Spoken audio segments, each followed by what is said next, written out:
is off limits. We want to answer your questions about business, life, and everything in between. So if you have a question for Liz and myself, send it to ask@beckandliz.com. That's ask@beckandliz.com. So I wanted to keep our question today a little bit more generic, Elizabeth, and that is, what was our biggest takeaway from our conversation with Dave Keil from Framworth? There were so many good points that he made. I feel like we could have talked to him for 2 hours because he's got so much insight and he's thought so much about it. But for me, I think with the coterie that we have going on and trying to grow and help women live richer lives, I think knowing that there are men out there like Dave who support women and who are very aware, and I think he gets credit for that, but it's also his wife whose PhD is in the gender pay gap. So I'm sure she helps his awareness level rise, to give her a little bit of credit as well. But I think that knowing that men like him exist in the business world in leadership, because we talked about that women are growing numbers in business and women are growing numbers in franchising, but the leadership echelon has a ways to go before it meets it, it grows at the same rate. And he's one of those people who is promoting women in leadership roles. And I think that feeling like there are men, sometimes I think as a woman, you can get discouraged if you look around and you just see all men in leadership roles. But when you know that there are those men in those roles who are elevating other women, supporting them, mentoring them. I mean, his brand is all about, most of his brands that they represent are female driven. Right. It just makes you feel good. Like there is somebody who's aware that needs to be an increased number. And he's aware that women have the talent and the skills and the ability. He has no doubt about that. And he wants to help provide the opportunity. So for me, I think it was just kind of nice to know that there are Dave Keils out there. There are Dave Keils out there.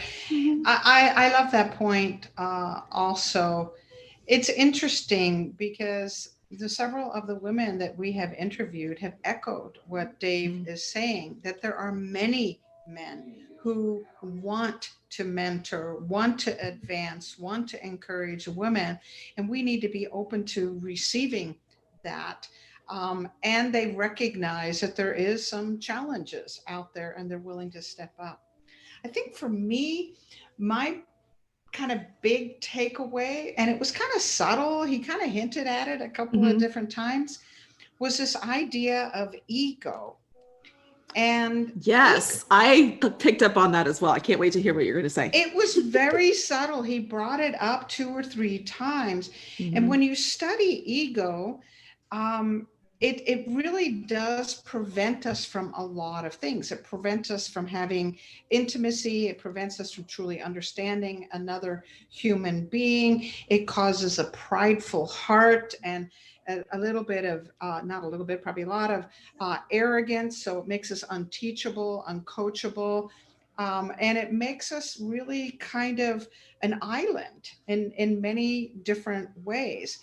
So I thought it was interesting that he kind of subtly hinted at how he had to get his ego in check, and his wife was the first to kind of point it out. Of course she was. Right. She's a brilliant woman. But I also thought it was wonderful that he took her feedback, that he says, maybe I do have an ego. And he began to look at himself and say, how is this ego stopped me from being all I could be? Because, the scriptures tell us pride comes before the fall. And there's a million reasons that ego gets in between us and love, in between us and success, between us and learning. It frequently is a barrier to success in all areas of our lives. So he recognized that and he said, okay, I'm going to reel this ego back in a little bit so I can live a more purposeful, fulfilling life. But that required pulling himself back a little bit. So that to me was like a big aha for all of us to sort of pay attention to. Not an easy task to do though, right? Because after all, many cases it's our own baby we created in this business, or, you know, we've done something special, or, you know, our self-esteem pops up and says, you know, something. Mm-hmm. It's not an easy thing to do, but the rewards that Dave talked about, where he then got in touch with his purpose and he was able to live it out, it far outweighs putting self in the back seat instead of in the front seat, right? I totally agree. And I think there's a fine line between ego and confidence. And Yes. I think confidence is necessary for success. Mm-hmm. But he seems to have found that balance.